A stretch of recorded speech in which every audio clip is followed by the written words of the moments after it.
Hai, welcome back to One IT Solution bersama saya Bayu, dan akhirnya kita mereview kembali sebuah PC rakitan yang sudah kita rencanakan kurang lebih 2 minggu ya. Mungkin agak lama dikit karena permasalahan ya, mikir lah ya, karena ini itu adalah sebuah PC yang berasal dari challenge tahan ketawa, Try Not to Laugh, yang mana kemarin itu kita gagal untuk menahan ketawa sebanyak 5 kali ya. Jadi waktu itu peraturannya adalah saya tidak boleh ketawa. Jika ketawa, budgetnya akan dikurangi 500.000. Dengan budget awalnya adalah 10 juta. Jadi karena saya tertawa kurang lebih 5 kali itu ya, dipotonglah akhirnya 2,5 juta. Dapatnya 7,5 juta. Jadinya kita harus merakit dengan budget maksimum 7,5 juta. Dan ya inilah jadinya PC rakitan 7,5 jutaan hasil dari challenge tahan tawa kemarin. Sebetulnya untuk merakit PC kayak gini sendiri itu masih nggak terlalu sulit ya,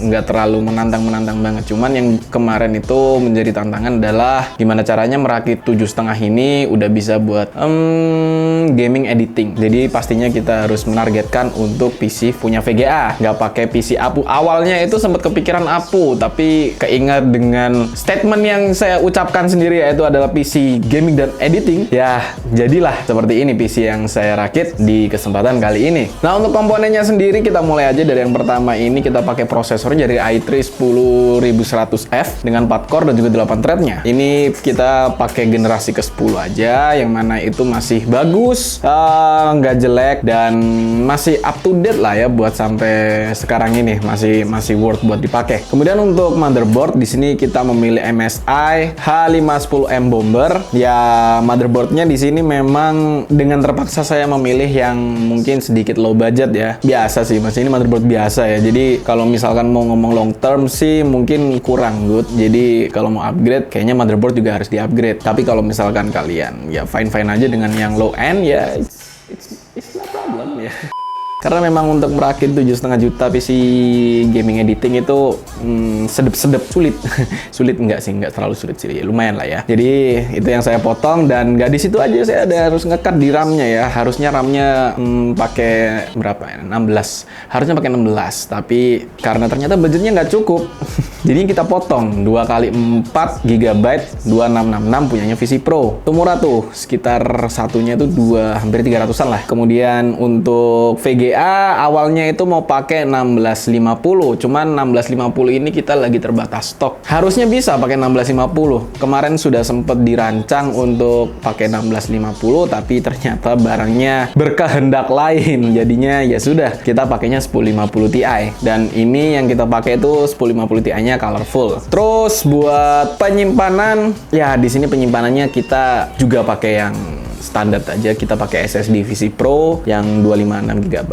Bisa di-cut sih sebetulnya, cuman ya untuk mepetin lah ya budgetnya ke 7,5, kayaknya nggak masalah kalau kita pakai yang 256 GB. Terus buat power supply di sini kita pakai Cougar VTK 500. Terus untuk casing di sini Infinity Bazooka. Sebetulnya kalau mau cara motong budget yang agak galak itu adalah dengan menggunakan casing yang sudah include dengan power supply-nya, tapi itu sangat tidak direkomendasikan, dan kalau kita pakai VGA pun itu juga nggak akan kuat gitu ya. Jadi ya kita ngekatnya di casingnya kita pilih murah, dan juga power supply-nya yang ya lumayan lah ya, masih lumayan oke. Nah, kalau untuk totalnya sendiri ini itu kita dapatnya 7.497.000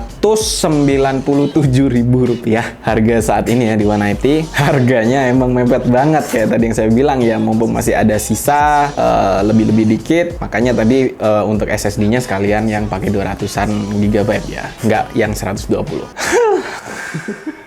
Agak challenging memang ya untuk ngerakit kayak gini, tapi seru sih untuk bikin konten-konten kayak gini. Mungkin di kedepannya saya mau bikin lagi ya Try Not to Laugh, kemudian kita merancang lagi mungkin dengan video yang lebih banyak dan lebih sulit tentunya. Jadi mungkin paling jelek ya bisa dapet di 3 juta kali ya. 3 juta itu masih possible lah buat kita rakit, tapi kalau 2 juta itu udah nggak mungkin. Secara disclaimer dulu, kita nggak pernah pakai barang second, kita pakainya yang memang masih baru-baru semua, harganya juga baru. Oke, PC rakitan kayak gini memang terkesan kalau di zaman sekarang itu biasa ya. Ini termasuk medium low masihan ya. Tapi masih enak untuk digunakan, terutama di gaming. Itu kalian udah bisa sih main di game-game AAA meskipun untuk resolusinya sendiri itu yang pasti masih di 1080. Kemudian untuk kualitas presetnya juga masih di low. Tapi untuk FPS-nya kalian bisa dapat sekitaran ya masih di atas 40 lah, masih oke lah untuk main ya. Oleh karena itu, di sini untuk pengujiannya memang gamingnya itu saya malah menargetkan ke game-game AAA, nggak ke game e-sport, nggak seru kayaknya kalau menantangnya itu cuma di game e-sport karena ini pastinya udah bisa, meskipun hanya menggunakan 1050. Nah, tapi sebelum kita masuk ke pengujian gaming, kayaknya kita intip dulu untuk performa dari pengujian renderingnya. Yang pertama ini kita mulai dari Cinebench R23 dan untuk pengujiannya sendiri di sini kita melakukan stability test dengan durasi 30 menit untuk setiap pengujiannya. Yang pertama ini untuk yang multi-core itu kita bisa dapat di angka 4801 poin dan untuk yang single core-nya kita bisa mendapatkan 1099 poin. Lanjut untuk pengujian berikutnya yaitu Geekbench 5. Di sini kita melakukan dua pengujian. Yang pertama adalah CPU benchmark, yang kedua adalah compute. Dan yang pertama ini untuk yang CPU benchmark kita bisa mendapatkan skor di single core-nya itu adalah 1142,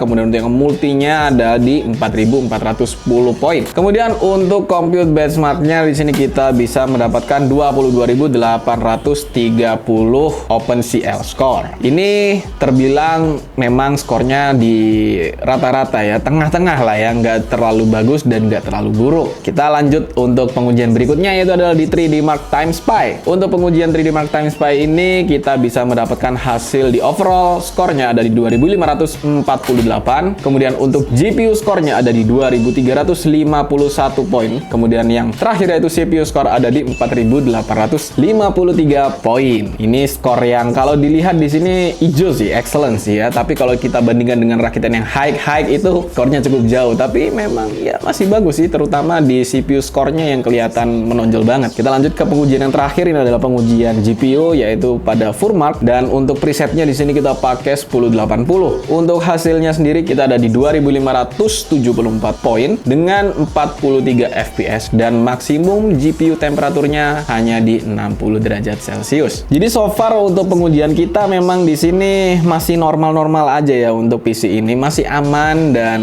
damai, tentram, tidak ada masalah yang terlihat. Nah, sekarang gimana kalau kita coba mainkan di beberapa game? Kita lebih ke arah benchmark ya untuk game-gamenya, dan kita lihat aja seperti apa performanya. Semuanya ini kita lakukan pengujiannya di 1080 untuk resolusinya karena itu resolusi yang mainstream saat ini ya.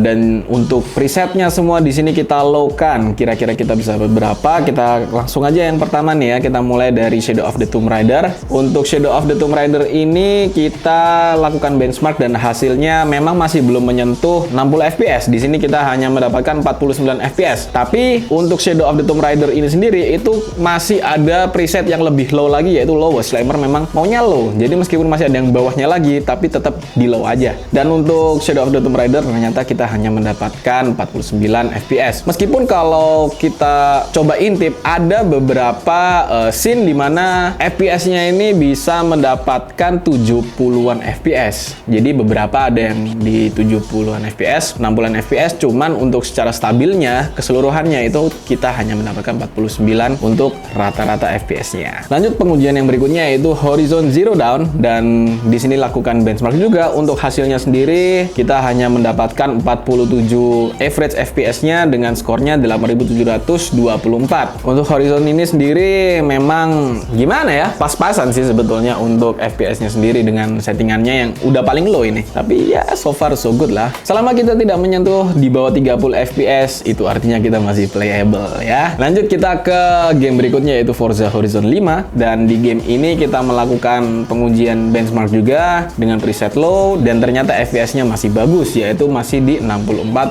fps untuk rata-ratanya. Kemudian untuk game berikutnya masih di game balapan. Ini game yang cukup baru yaitu F1 2022, dan kita di sini melakukan pengujiannya untuk preset kita setting low dengan resolusi 1080, dan juga untuk sirkuitnya di sini kita pilih Monaco dengan kondisi basah atau wet. Dan untuk pengujiannya kita di sini bisa mendapatkan rata-rata di 62 fps dengan min to max-nya 42 hingga 78 fps. Masih sangat bagus ya. Dengan spesifikasi yang seperti ini kita masih bisa main game F1 dengan 60 fps. Lanjut nih ke game yang cukup berat berikutnya, yaitu Far Cry 6. Untuk preset tentu saja kita di low. Bahkan kalau kita mau paksain naik pun juga nggak bisa karena VRAM-nya di sini terbatas hanya 4 GB. Ini aja udah hampir mentok ya VRAM-nya. Dan di sini kita benchmark dengan hasil yang lumayan, yaitu 43 fps dengan min to max-nya 10 hingga 51 fps. Dan kita masuk ke game yang terakhir. Ini game yang cukup berat, yaitu Watch Dogs Legion. Untuk Watch Dogs Legion ini sendiri seperti yang sebelum-sebelumnya kita pakai 1080 low dan lakukan benchmark, dan ini adalah satu-satunya pengujian yang ternyata mendapatkan FPS di bawah 40, yaitu 39 FPS ya untuk rata-ratanya. Well, untuk rata-rata 39 FPS sendiri pada game ini pun juga nggak terlalu mengejutkan karena detailnya juga sedikit ya complicated, dan juga untuk efek cahayanya, bloomnya dan lain-lain itu cukup berat ya di game ini. Jadi kita hanya mendapatkan 39 fps tapi masih playable dong tentu saja. Dan itu adalah pengujian terakhir kita. Untuk game e-sport memang kita skip dulu ya. Semua game e-sport, Dota, Valorant itu kayaknya nggak usah dipertanyakan. CS itu udah bisa semua. Mungkin Apex Legends itu agak menantang, itu lumayan berat, tapi itu harusnya masih bisa ya. Masih bisa di 60-an fps. Kalaupun nggak, mungkin ya sekitar 40-50 fps sih. Tapi ya skip aja lah dulu ya. Intinya pada game AAA aja masih bisa gitu loh. Still fine. Ya, not that bad, but not that good, tengah-tengah aja.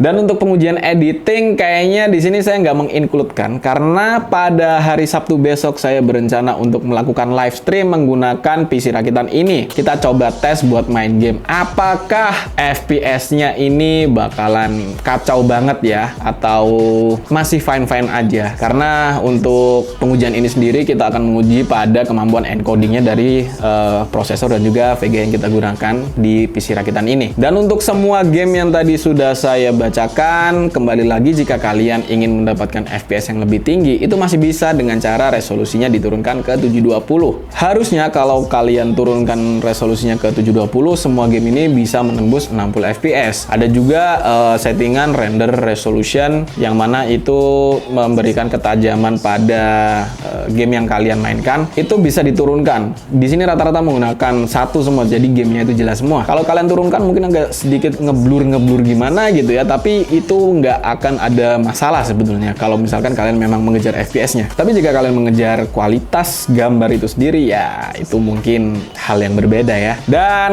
kayaknya itu aja untuk PC rakitan kita kali ini. Tungguin kita di hari Sabtu besok karena kita akan melakukan pengujian streaming apakah PC ini sanggup atau enggak, dan itu tidak akan saya tutup-tutupi apakah ini kuat atau enggaknya. Kalau memang ngedrop ya udah ngedrop, dinikmati aja. Kalau ternyata lancar ya alhamdulillah, ini mungkin bisa menjadi salah satu referensi buat kalian yang mau ngerakit PC. Jadi itu aja untuk video kita kali ini. Terima kasih banyak buat teman-teman yang sudah menonton video ini hingga akhir. Jangan lupa untuk klik tombol subscribe dan bunyikan loncengnya supaya kalian nggak ketinggalan video-video terbaru dari kami. Dan jika kalian tertarik untuk membeli komponen-komponen yang ada pada PC rakitan ini, kalian bisa langsung kunjungi aja link-link yang sudah ada di kolom deskripsi di bawah ini. Kali lagi terima kasih. Mohon maaf bila saya ada salah kata. Saya Bayu pamit undur diri. And peace out.